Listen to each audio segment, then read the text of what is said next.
அனைவருக்குமே வணக்கம். சற்று முன் கிடைத்திருக்கக்கூடிய ஒரு மிக மிக முக்கியமான செய்தி ஒன்று வெளியாகி உள்ளது. சற்று முன் திமுகவின் ஆலமரம் சரிந்தது, போலீஸ் குவிப்பு, இது மாதிரி செய்திகள் வெளியாயிருக்கு. இப்போ தமிழகத்தில் பார்த்தீங்கன்னா அஜித்குமார் கொலை வழக்கில் சதுரடியாக திமுகவுடைய தலைமையகம் வசமாக சிக்கிக் கொண்டு இல்லையா.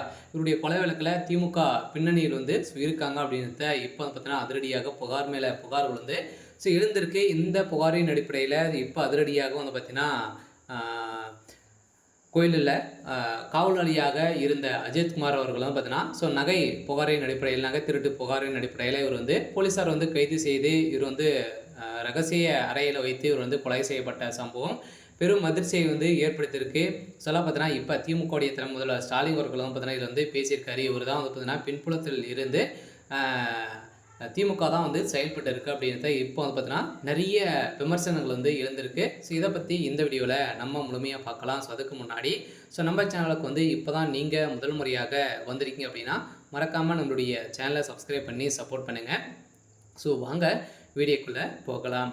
ஸோ பார்த்தீங்கன்னா திமுகவுடைய ஆலமரமாக இருக்கக்கூடிய முதல்வர் ஸ்டாலின் அவர்களுக்கு பார்த்தீங்கன்னா ஒரு மிகப்பெரிய பிரச்சனையாகவே வந்திருக்கு இல்லையா.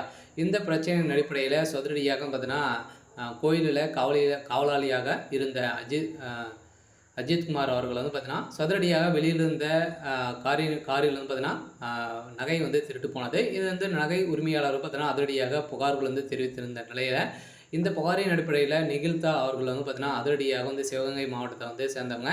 ஸோ அங்கே இருக்கக்கூடிய மடப்புரம் கோயிலுக்கு வந்த நிகில்தாவின் காரிலிருந்து நகை காணாமல் போனது.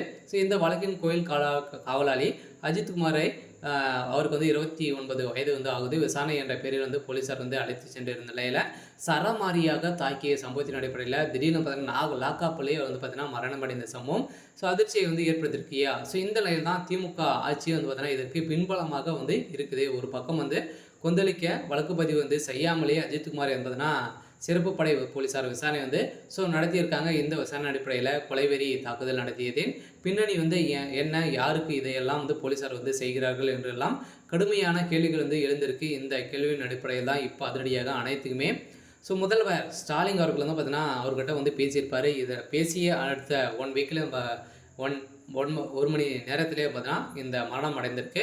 ஸோ இந்த மரணத்தின் அடிப்படையில் தான் இப்போ அதிரடியாக திமுகவுடைய ஆலமரம் அதிரடியாக சரிந்துருக்கு. சில தமிழகத்தில் ஆட்சி மாற்றங்கள் வரப்போகுது.